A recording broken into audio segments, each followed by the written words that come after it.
Welcome back to clean news MP. चलिए देखते हैं मध्य प्रदेश की 25 फटाफट बड़ी खबरों को। इससे पहले आप न्यूज को कहां से देख रहे हैं, हमें कमेंट में बताना बिल्कुल ना भूलें। साथ ही हमारे फेसबुक पेज को भी फॉलो करें। फेसबुक पेज का लिंक डिस्क्रिप्शन में दिया गया है। युवाओं को बिजनेस खोलने के लिए मिलेगा लोन। बेरोजगारी से परेशान युवाओं के लिए खुशखबरी आई है। अब देश की मोदी सरकार युवाओं को अपना बिजनेस खोलने के लिए लोन उपलब्ध कराएगी। इतना ही नहीं, बिजनेस के लिए युवाओं को प्रशिक्षित करने का काम भी सरकारी स्तर पर किया जाएगा। इसके लिए केंद्र सरकार पीएम उम्मीद योजना लॉन्च करने जा रही है। मीडिया में प्रकाशित खबरों के अनुसार पीएम नरेंद्र मोदी पीएम उम्मीद योजना को लॉन्च करने जा रहे हैं ताकि देश का हर युवा उद्यमी बन सके। बताया जा रहा है कि इस योजना का लाभ 3 लाख युवाओं को मिलेगा। ये योजना 5 साल के लिए बनाई जाएगी। पीएम उम्मीद योजना के तहत बेरोजगार युवाओं को बैंक से सस्ता लोन उपलब्ध कराया जाएगा। इतना ही नहीं, लोन देने से लेकर बाजार से जोड़ने तक का मास्टर प्लान इस योजना के तहत तैयार किया जाएगा। सिंगल यूज प्लास्टिक पर प्रतिबंध के बाद पत्ते के दोने में मिल रहा पोहा, जलेबी, चाट, समोसा।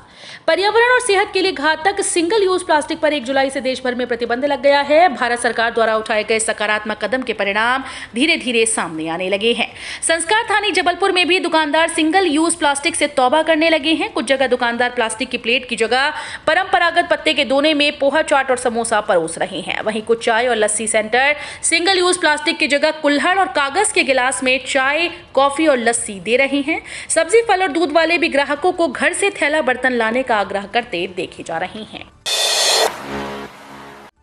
सीएम शिवराज की अपील, जितनी ऑक्सीजन हम लेते हैं उतनी का इंतजाम खुद करें। मुख्यमंत्री शिवराज सिंह चौहान ने बीते दिन को पौधारोपण करने के बाद जनता से अपील की है कि जितनी ऑक्सीजन हम लेते हैं उतनी का इंतजाम हम खुद करें। इसका संकल्प हमें लेना चाहिए। वे ग्वालियर के मुरार सर्किट हाउस परिसर में बीते दिन सुबह पौधारोपण कर रहे थे। उन्होंने कहा कि पौधे लगाना एक पुण्य का काम है। पौधे लगाना यानी जीवन लगाना। नगरीय निकाय चुनाव के दूसरे चरण का थमा प्रचार, कल बुधवार को होगा मतदान। मध्य प्रदेश में नगरीय निकाय चुनाव के दूसरे चरण का प्रचार सोमवार को शाम 5 बजे थम गया। बुधवार को सुबह 7 से शाम 5 बजे तक मतदान कराया जाएगा। इसके लिए 6,280 मतदान केंद्र बनाए गए हैं। यहां 49,09,280 मतदाता अपने मताधिकार का उपयोग करेंगे। राज्य निर्वाचन आयोग के अधिकारियों ने बताया कि निकाय चुनाव के अंतिम चरण में 43 जिलों के 5 नगर निगम के महापौर, पार्षद के साथ 40 नगर पालिका और 169 नगर परिषद के पार्षद पद के लिए मतदान होगा। यह इलेक्ट्रॉनिक वोटिंग मशीन से कराया जाएगा। चुनाव के बाद निकायों के अध्यक्ष पद की जमावट में जुटेंगे विधायक। प्रदेश में नगरीय निकाय चुनाव के दूसरे चरण का मतदान बुधवार को होने के बाद भाजपा और कांग्रेस के विधायक नगरपालिका और परिषदों के अध्यक्ष पद की जमावट में जुटेंगे। इस बार नगरपालिका और नगर परिषद के अध्यक्ष पद का चुनाव अप्रत्यक्ष प्रणाली यानी पार्षदों के माध्यम से हो रहा है। भाजपा और कांग्रेस ने स्थानीय विधायकों को समीकरण साधने की जिम्मेदारी सौंपी। इसी तरह जिला और जनपद पंचायत के अध्यक्ष, उपाध्यक्ष का चुनाव भी सदस्यों के माध्यम से होगा।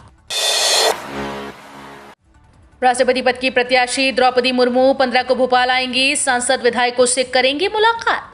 राष्ट्रपति पद की प्रत्याशी द्रौपदी मुर्मू 15 जुलाई को भोपाल आएंगी। भारतीय जनता पार्टी के नेतृत्व वाले राष्ट्रीय जनतांत्रिक गठबंधन राष्ट्रपति पद की प्रत्याशी द्रौपदी मुर्मू भोपाल में मुख्यमंत्री आवास पर होने वाली बैठक में भाजपा के सांसदों, विधायकों और वरिष्ठ पदाधिकारियों से मुलाकात करेंगी।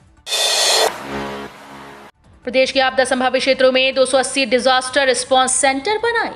मध्य प्रदेश के भोपाल सहित कई जिलों में भारी बारिश के चलते इलाकों में पानी घुस गया है। कई इलाकों में 2 से 3 फुट पानी भरने से जनजीवन बुरी तरह से प्रभावित हो गया।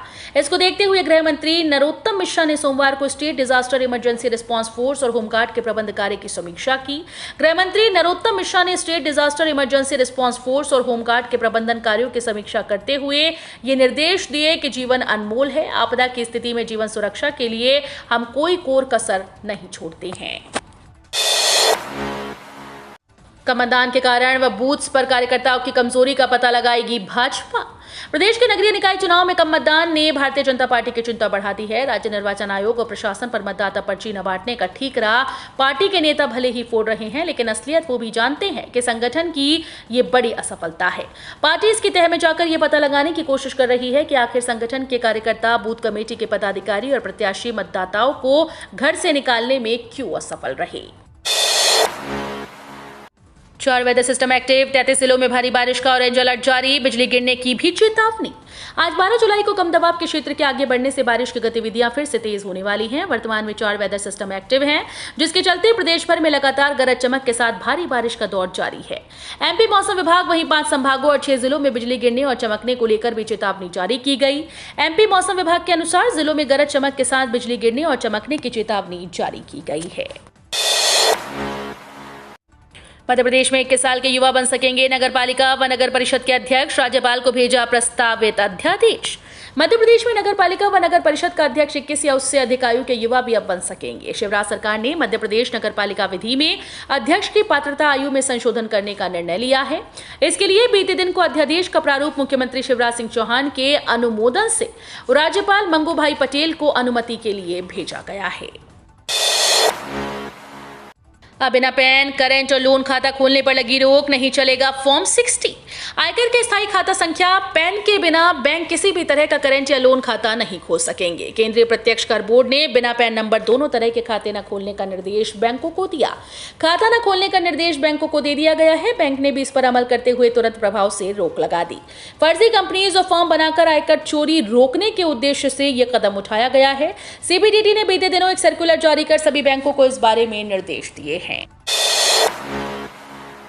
जैविक खाद की गुणवत्ता परखने जबलपुर के किसानों को जाना होगा नागपुर। मध्य प्रदेश में जैविक खेती को बढ़ावा देने का सपना टूटने जा रहा है। प्राकृतिक और जैविक खेती संस्थान को जबलपुर से नागपुर ले जाने की तैयारी तेज हो गई है।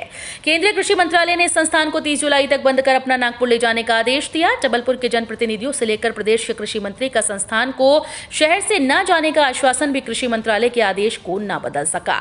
वहीं संस्थान के यहां से जाने से जबलपुर समेत मध्य प्रदेश और छत्तीसगढ़ के किसान और कृषि संगठन नाराज हैं। एमपी कर्मचारियों अधिकारियों के लिए अच्छी खबर, पदोन्नति में आरक्षण पर ताजा अपडेट, जल्द आ सकता है बड़ा फैसला। मध्य प्रदेश के सरकारी कर्मचारियों और अधिकारियों के लिए अच्छी खबर है। कर्मचारियों और अधिकारियों का 6 साल का पदोन्नति में आरक्षण का इंतजार खत्म हो सकता है। ग्रीष्म अवकाश समाप्त होने के बाद सुप्रीम कोर्ट में फिर से सामान्य कामकाज शुरू होने जा रहा है। ऐसे में सामान्य पिछड़ा और अल्पसंख्यक कल्याण संस्था मामले की जल्द सुनवाई की अर्जी लगाएगी। दरअसल कल सुप्रीम कोर्ट में सामान्य कामकाज शुरू कर दिया गया। ऐसे में लंबे समय से पदोन्नति में आरक्षण का इंतजार कर रहे कर्मचारियों और अधिकारियों के हितैषी सामान्य पिछड़ा और अल्पसंख्यक कल्याण संस्था मामले की जल्द सुनवाई की अर्जी लगाएगी। लापरवाही पर बड़ा एक्शन, वार्ड प्रभारी समेत 5 निलंबित, 4 की सेवा समाप्त।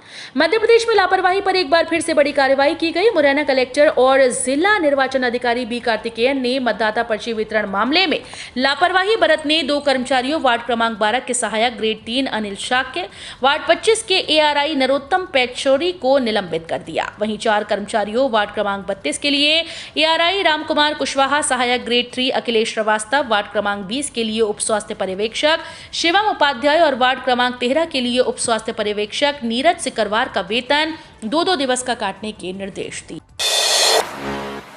पूर्व सीएम कमलनाथ ने बोला, मुख्यमंत्री शिवराज पर हमला, कहा कर्जा लेकर खोला खजाना। मध्य प्रदेश के पूर्व मुख्यमंत्री कमलनाथ सोमवार को रतलाम पहुंचे। उन्होंने यहां कांग्रेस के महापौर और पार्षद प्रत्याशियों के समर्थन में जनता से वोट मांगे।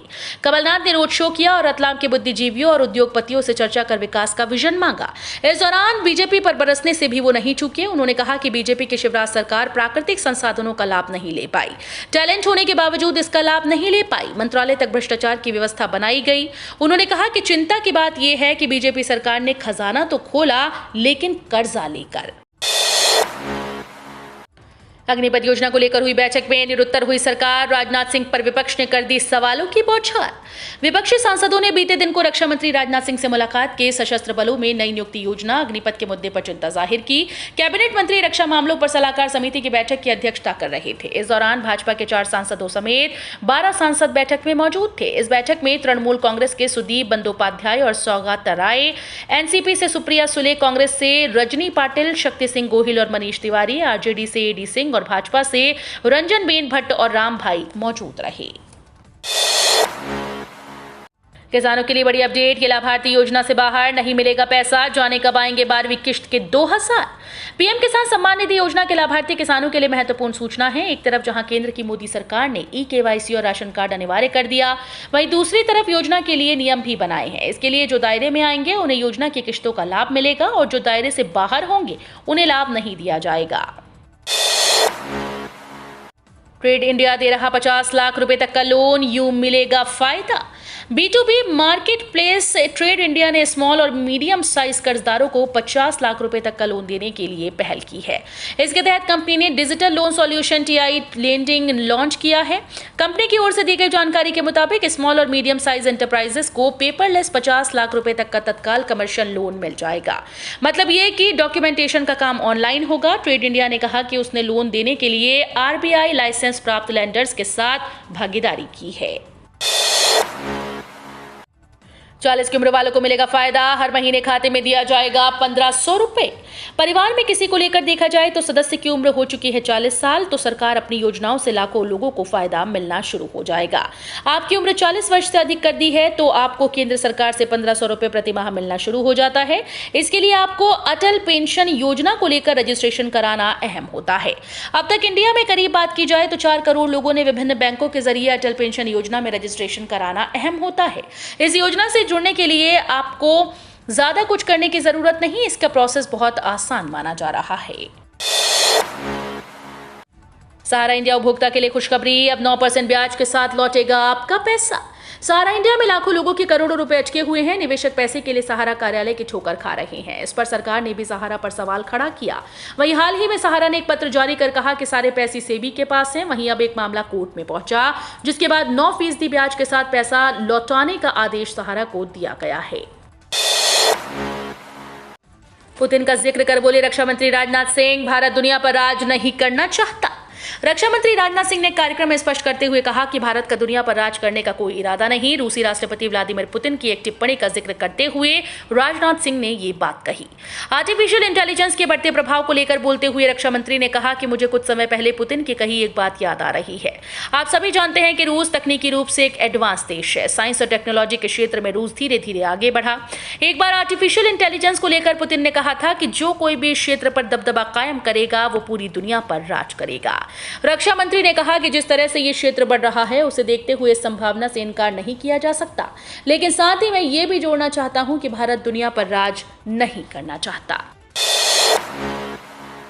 टेस्ट और T20 के बाद अब वनडे की बारी। आज पहला मैच भारतीय सूरमा लेंगे अग्नि परीक्षा। भारतीय क्रिकेट टीम ने भले ही फाइनल टेस्ट गंवाकर सीरीज 2-2 से ड्रॉ खेली, लेकिन T20 सीरीज अपने नाम कर ली। अब वनडे श्रृंखला की बारी है। एक 3 दिवसीय मुकाबलों की शुरुआत 12 जुलाई यानी आज मंगलवार से हो रही है। इंग्लैंड ने बीते कुछ साल में अपने आक्रामक खेल से वनडे क्रिकेट खेलने के तरीके को पूरी तरह से बदल दिया है। टीम को इसका फायदा 2019 विश्व कप खिताब के साथ मिला था। ये श्रृंखला सिर्फ वनडे फॉर्मेट तक सिमट चुके शिखर धवन जैसे खिलाड़ी के लिए काफी अहम होगी, क्योंकि वेस्टइंडीज दौरे पर उन्हें टीम की कमान सौंपी गई है। इंदौर देपालपुर मार्ग पर आज 12 जुलाई से माल वाहक वाहनों का लगेगा टोल। इंदौर देपालपुर मार्ग पर आज 12 जुलाई को दोपहर 12 बजे से टोल प्रारंभ किया जा रहा है। Madhya Pradesh road development corporation limited के संभागीय प्रबंधक राकेश जैन ने बताया कि ग्राम बुढ़ानिया में मध्य प्रदेश सड़क विकास निगम विभाग अंतर्गत यूजर फ्री योजना के तहत टोल संचालन प्रारंभ किया जा रहा है। यात्री वाहन जैसे बस कार इत्यादि टोल से मुक्त रहेंगे। वाणिज्यिक माल वाहन पर टोल लिया जाएगा। इसमें हल्के वाणिज्यिक वाहन के लिए 45 रुपए, ट्रक के लिए 105 रुपए और मल्टी एक्सेल ट्रक के लिए 210 रुपए की टोल दर निर्धारित की गई है। देश की पहली रैपिड रेल दौड़ने को तैयार। दिल्ली से 50 किलोमीटर दूर ईस्टर्न पेरिफेरल हाईवे के किनारे मोदीनगर के दुहाई गांव में बने डिपो में खड़ी देश की पहली रैपिड रेल उत्सुकता का केंद्र बनी हुई है। प्रधानमंत्री नरेंद्र मोदी ने 8 मार्च 2019 को देश के पहले Delhi Ghaziabad Meerut rapid rail corridor की आधारशिला रखी थी। दिल्ली से मेरठ तक 82.15 किलोमीटर लंबे रीजनल रैपिड ट्रांजिट सिस्टम के पहले चरण का काम अंतिम चरण में पहुंच गया है। प्रथम चरण में साहिबाबाद से दुहाई तक 17 किलोमीटर रैपिड रेल मार्च 2023 से शुरू करने का लक्ष्य है। 73 लाख पेंशन भोगियों के लिए बड़ी खुशखबरी, अब इस तरह खाते में आएगा पैसा। रिटायर हो चुके पेंशन भोगियों के लिए एक बड़ी अपडेट है। रिटायर कर्मचारियों को पेंशन की सुविधा का लाभ देने वाली संस्था EPFO अब एक अहम बदलाव करने की तैयारी में है। EPFO के द्वारा किए जा रहे इस बदलाव का सीधा असर पेंशन भोगियों पर देखने को मिलेगा। कर्मचारी भविष्य निधि संगठन अपनी 29 और 30 जुलाई को होने वाली बैठक में केंद्रीय पेंशन वितरण प्रणाली की स्थापना के प्रस्ताव पर विचार करने के बाद इसे मंजूरी देगा। तो ये थी आज की 25 फटाफट बड़ी खबरें। अगर आपको न्यूज पसंद आई हो तो वीडियो को लाइक और शेयर जरूर करें। धन्यवाद।